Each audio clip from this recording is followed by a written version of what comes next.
सम्पूर्णमा नमस्ते। कृपया एकचोटि यो भिडियो हेरौँ है त। यो भिडियोले भन्नु खोजेको के छ, हामीलाई के सन्देश दिनु खोजेको छ। सम्पूर्ण मेरो आमा बुवा दाजुभाइ दिदीबहिनी जति पनि हुन्छ सबैले यो भिडियोलाई हेरेर लाइक, कमेन्ट, सेयर यदि फलो गर्नुभएको छैन भने फलो पनि गरिदिनु होला। थ्याङ्क यू, टेक केयर, छोरी बाई। जास्मिनको उपचारका लागि भनेर 50,49,044 रुपैयाँ सहयोग आएको छ। साँच्चीकै यो एउटा खुसीको पहल हो। दर्शकवृन्द, 24 घन्टा नबित्दै छोरी जास्मिनको उपचारका लागि भनेर यतिका धेरै सहयोग आएको छ। भर्खरै म साइन रेसुङ्गा ब्याङ्कबाट बाहिर निस्किँदैछु। मेरो हातमा स्टेटमेन्ट छ। छोरी जास्मिनको खातामा कति जम्मा भएछ भनेर हामीले यहाँ हेर्न आयौँ र आज 43,16,044 रुपैयाँ जास्मिनको खातामा जम्मा भएको यो रकम हो। यो 24 घन्टा नबित्दै हिजो मात्रै खोलिएको खातामा जम्मा भएको रकम हो भने त्यसै गरी हाम्रो माध्यमबाट आएको रकम 7,33,000 रुपैयाँ हो। यी दुवै रकमलाई जोडेर 50,49,044 रुपैयाँ हुन आउँछ। 50,49,044 रुपैयाँ छोरी जास्मिनको उपचारका लागि भनेर यो आएको सहयोग रकम हो। अब हामी छोरी जास्मिनलाई भारतमा लगेर उपचार गराउनेछौँ, त्यो पनि एकदमै छिटो। भोलि नै, सकेसम्म भोलि नै नभए पर्सिसम्ममा हामीले भारतमा लगेर अब बहिनीको उपचार गराउनेछौँ। दर्शकवृन्द, यतिका धेरै सहयोग पठाउने भगवान रूपी मेरा प्यारा दर्शकवृन्दहरूलाई मनैदेखि धेरै धेरै धन्यवाद दिन चाहन्छु। जास्मिन छोरी, तिम्रो उपचारको लागि भनेर 50 लाख रुपैयाँ सहयोग आएको छ। के भन्न चाहन्छु? नमस्ते, मलाई सन्चो गरिदिएको धन्यवाद। सन्चो त भएको छैन नि अझै, सहयोग गरेकोमा भन्ने हो। के भन्ने रे? नमस्ते, मैले सहयोग गरेको धन्यवाद। कति प्यारी छिन् छोरी। दुखेको छ?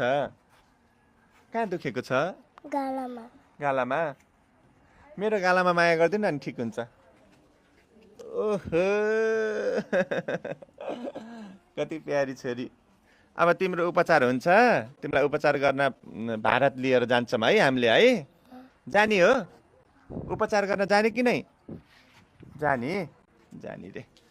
उषा बहिनी, कस्तो लागेको छ हेर त। आज तिम्रो छोरीलाई बचाउनका लागि 50,49,044 रुपैयाँ 24 घन्टाभित्रमै आयो।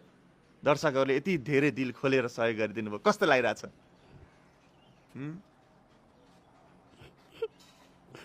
अब रुने होइन। आज यो खुसीको आँसु हुन पनि सक्छ। मेरो छोरीलाई मैले बचाउन पाउने भए भनेर एउटा आमाको अनुहारमा एउटा खुसीको, हिजो जुन दुःखको आँसु बग्थ्यो आज अलिक खुसीको आँसु बग्न सक्छ।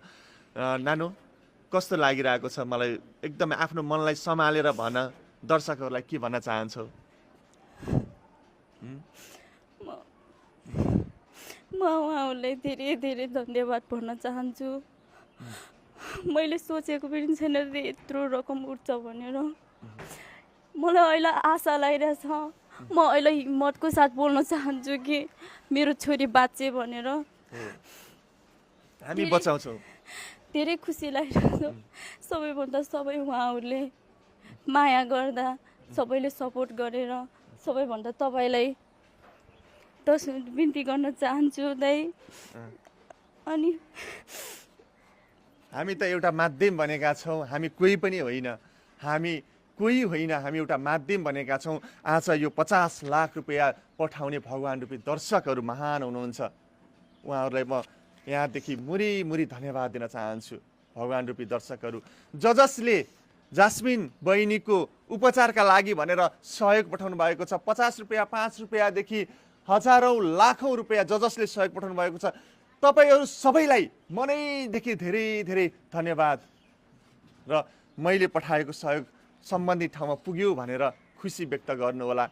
यति धेरै रकम जम्मा भएको छ। यति यहाँ मलाई लाग्छ धेरैजना, लगभग सायद 10,000 व्यक्तिले सहयोग पठाउनु भएको छ होला। यो 10,000 व्यक्ति सबैजनाको नाम उल्लेख गर्नकै लागि मलाई एकदमै कठिन भएको छ। अनि उसै अब छिटोभन्दा छिटो उपचार गर्नुपर्छ भनेर डक्टरले पहिले भनिसकेको थियो होइन, 3 महिनाभित्र भनेर भनेको थियो। कति महिना भइसकेको थियो? अब कति महिना बाँकी छ? अब 2 महिना बाँकी छ। 2 महिना। हजुर। अनि अब कहिले जाने त उपचार गर्न? अब सकेसम्म त अब 2 महिना मात्र भइसक्यो, अब सकेसम्म त 2 महिनाभित्र गर्नुपर्छ। सकेसम्म छिटै जाँदा हुन्छ। सकेसम्म छिटै जाने उपचार गर्न? हजुर। भोलि पर्सिमै जाँदा हुन्छ? हजुर, भोलि पर्सिमै जाँदा हुन्छ। अनि भारतमा एक्लै गएर उपचार गर्न सक्छौ? सक्दिनँ सर, मेरो सपोर्ट दिने पनि कोही पनि छैनन्। अब म मात्रै हो, पढाइ लेखाइ पनि छैन धेरै। अनि कसले लगेर उपचार गराइदिन्छ त फेरि? अब हामी जानुपर्छ र? हजुर, तपाईँहरू जानु। हामी पनि जाने? हजुर। अब म पनि भारत त गएको छैन फेरि, अब त्यति टाढा टाढासम्म। अस्ति भर्खर प्रयागराज हो कि के भन्ने ठाउँमा रे, म त्यो गएको थिएँ नि, महाकुम्भ। त्यो महाकुम्भ लागेको ठाउँसम्म चाहिँ म गएको छु, नत्र भने त्योभन्दा टाढा चाहिँ म गएको छैन। म पनि गएको छैन। मेरो किनभने भारत पनि मेरो लागि नौलो नै हो। हाम्रो टिम पनि जाने चाहिँ हामीले सोच गरेका त छौँ।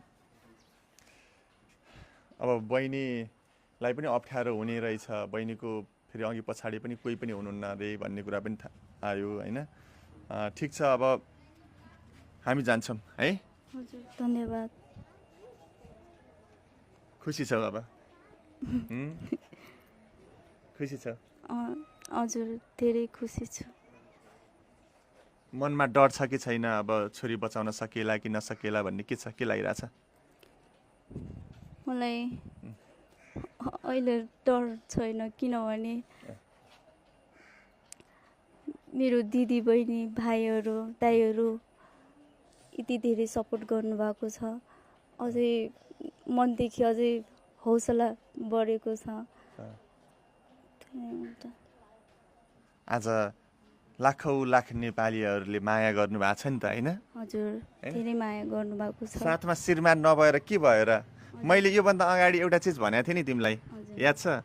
हजुर, याद। के भनेको थिएँ? साथमा श्रीमान नभए के भयो त? दर्शकहरूको माया जितेर छोरीको उपचार गर्नुपर्छ भन्नुभएको थियो। नानु यता हेर त, तिमीलाई बाबाको माया लागेको छ कि नै? के भन्यो?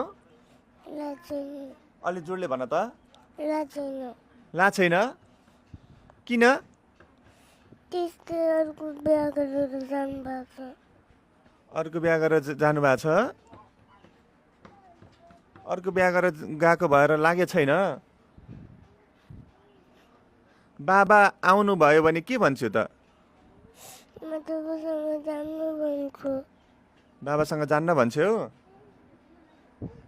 यति सानो बच्चालाई है। बाबा र मम्मीको काखमा खेल्ने उमेर हो जास्मिनको। 4 वर्ष कि भएकी छन्। यो उमेरमा बाबाको माया पाउन सकेकी छैनन्। र बाबा आउनुभयो भने म बाबासँग जान्न भन्छन्।